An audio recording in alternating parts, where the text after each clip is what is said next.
Hi, Crickellectuals. Welcome back to another episode. And if you're new here, we're Crickellectuals Podcast, where we talk about everything related to Pakistan cricket. And in today's episode, we're going to talk about the state of women's cricket in Pakistan and what's been going on. And we'll share some thoughts with you. Let us know what you think about the performance of the women's team. And if you feel there are things that they do really well, share those with us. If you feel there are things that they could do better, feel free to share that with us on our Facebook page or our YouTube channel at Crickellectuals.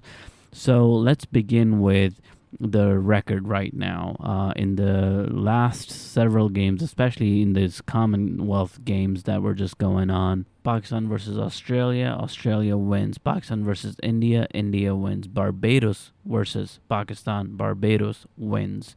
The Ireland-Pakistan match was abandoned. The Pakistan-Australia match was cut short and also abandoned due to weather, but Australia all but won that game. If it went to the Duckworth method, Australia would have won that game. Pakistan were 94 with 8 out, and Australian women were in the fifth over, they were 28 for none. So they basically lost that game too.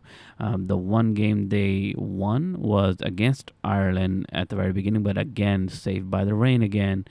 There was rain and the Duckworth method was applied, and Pakistan's total was reduced to 92 for 5 because they only played 14 overs, and then Ireland were able to manage 83 for a loss of 6. The home series against Sri Lanka was a decent one. Pakistan won most of those games. They lost only one of the ODIs. They won all of the T20s against Sri Lanka, but the Sri Lankan women's team is a team in development, much like Pakistan. So that win is nice to have, but that's about it. Before that, again, the record was basically the same. Pakistani women played England, they lost. They played Bangladesh, they lost. They played South Africa, they lost. So you get the point. The record is not great. There have been some wins recently, which is really nice to see, but there are long runs of just straight losses in the Pakistani team. So we wanted to dedicate this episode to women's cricket because, one, we are strong supporters of women's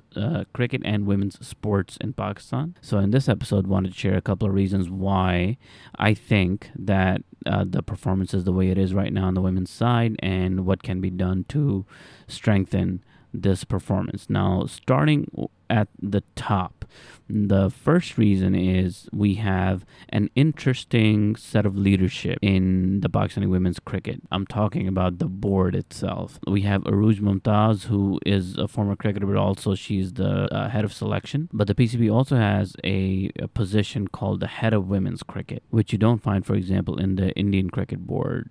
There's a singular leader, which in India's case is Saurav Ganguly, and men and women's cricket, all cricket is under him. And he also has appointed an all India women's selection committee head, but there doesn't seem to be a separate sort of a head of women's cricket like we have in Pakistan. And our head of women's cricket is Tania Mallick, whose background is not in cricket. She was a badminton champion in 1987-88. She was the national champion according to Dawn News. She was appointed by PCB Chairman Ramiz Raja early on when he was appointed. Now, Miss Mallick does have a lot of leadership experience. She was the vice president of the Punjab Olympic Association since 2010. I don't know if that's a good thing because the Olympic situation in Pakistan is less than ideal. We haven't yet really produced Olympians to the extent that other smaller nations have. And so whatever that means, she was the vice president of the Punjab Olympic Association. She went to LUMS. She's also worked in the World Bank's Women Development Project. So she's got some political experience and she's got some leadership experience. So that's the head of women's cricket. Now, I went over that because I think that's an issue. I feel, one, the head of cricket should be Ramiz Raja, the chairman of Pakistan Cricket Board, so obviously women's cricket still is under him. But I do feel that this is a sign of a certain level of neglect because if Ramiz Raja is the chairman of all cricket in Pakistan, one of his first appointments is someone that he could pass women's cricket to instead of leading it himself. That is concerning, and I think the results are kind of showing, because I don't think Ramiz Raja really keeps women's cricket in as much of his focus as obviously he does men's cricket, because he's very much concerned about revenue generation, the financial side of things. And the reality is, in Pakistan, the revenue does come from men's cricket. Now, one piece of news that did come out of the PCB from Ramiz Raja himself during his recent press conference was that there has been a pay increase for all women cricketers who were awarded a contract with the PCB, and there was actually an increase in contracts for women athletes, women cricketers. So that was a great sign, but clearly the way Ramiz Raja talks about men's cricket, you don't see him talking about women's cricket that way. And women's cricket, in his talking points, receives less than 1% of like airtime. You never really hear him extensively lay out a cricket vision for women's cricket in Pakistan. A lot of the grassroots stuff that he's talking about, for example, for the men's team, like harnessing talent, he doesn't seem to have anything to say about that with regards to women's cricket, which is concerning.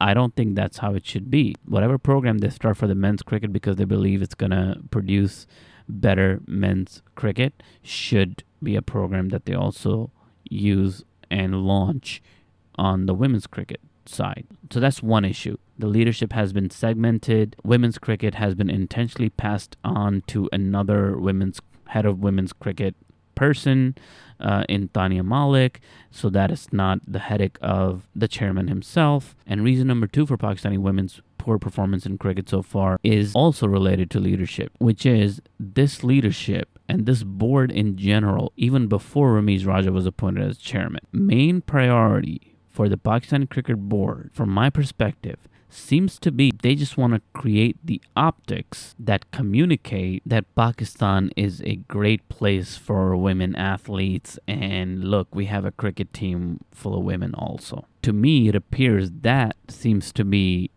more important than actually working on the quality of cricket and the quality of resources provided to the women's team. If you don't believe me, here's some evidence for my argument. So again, head of men's cricket, Ramiz Raja. Head of women's cricket, Tania Mallick, whom you may have never heard about before this podcast. Head coach of Pakistani men's cricket team, Saqlain Mushtaq. Head coach of Pakistani women's cricket team, David Hemp. Do you know David Hemp?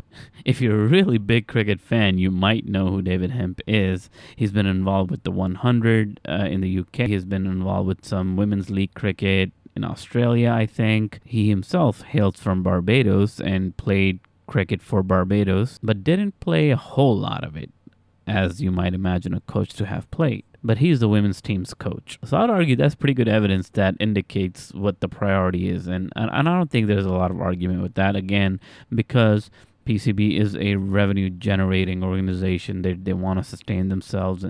Men's cricket generates the revenue, and that's just the reality right now. The team that generates the revenue, a lot of the resources are allocated toward that team to continue to generate and up that revenue gain.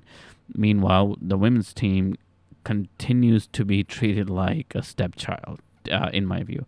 And I think if we want the performance of our women to improve, one, we have to bring in better, stronger, world-class, elite-level coaches, like all of the other women's cricket teams have. And 2, we actually have to prioritize women's cricket. Every press conference that happens, the chairman should be expected to give an update on the women's cricket team as well, and not only speak of the men's cricket team. You know, we're always talking about Babar Azam, we're always talking about Hassan Ali being dropped or not, or the vice captain, even smaller players who haven't really launched their careers yet. The Asia Cup team was just announced, for example, and there's all this talk in the media about Saud Shakil, Shan Masood, Sohaib Masood, all of these players that could have been included but didn't get included in the Netherlands team and in the Asia Cup team and all of that stuff. So the media also constantly obsesses over men's cricket. There is no interest from the media apparently in talking about women's cricket, to bring awareness, to make these athletes also popular, and name them and talk about them, ask questions about them, ask questions about the state of women's cricket in Pakistan, question the chairman about why the women's team's performance is going so bad. Like, the men's team can win games back to back, almost win the World Cup in T20 international cricket, and still the media wants to talk about, and nitpick about little things that may not be perfect in the men's team. Again, the mainstream media is obsessing over, the Netherlands team. The selection is all wrong in a lot of people's opinion. Should have taken more chances, sent new talent in and whatnot. Our media is obsessed about that, even though it's not the end of the world that they're sending seasoned players to go win a game or a small series, even if it doesn't appear significant to anyone else. I mean, it's a debatable issue. Sure, it's not that big of a deal, but everyone wants to talk about that. But no one asks any questions about, why are women performing the way they're performing. That also shows that besides the PCB, the issue that I mentioned was the leadership taking full ownership of all cricket, including women's cricket, and also appointing heads such as the head coach and the head of women's cricket, if we must have that position, as people who are of the highest caliber, highest merit. Besides that, we people who talk about cricket, analyze cricket, also should talk about women's cricket more frequently. If we really are serious about women's cricket and women's sports in Pakistan, then we need to do more than just, showing pictures of the captain, I think Bismar Maroof, when she had the baby out at games and practice, and the PCB media team was gushing over Bismar Maroof's baby, which is fine. Babies are cute and lovely. Everybody wants to see them. Babies make everybody smile and bring happiness to everyone, so that's great. But that's the only time we see women's team in the media. So the solution really is to appoint the right people in the right posts, and also talk about women's cricket more often. We have so many cricket analysts. Almost all of our ex-players have their own YouTube channels. Everyone.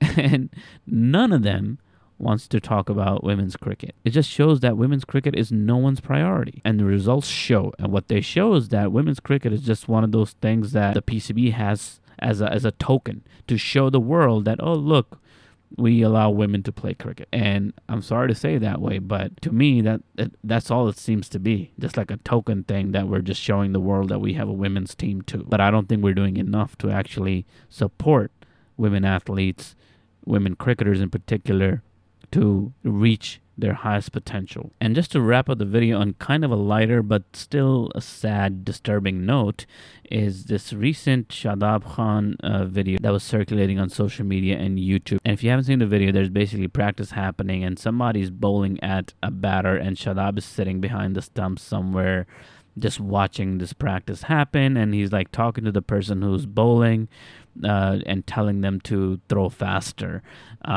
And he says, and I summarize and paraphrase, it was a very quick little line he spurted out.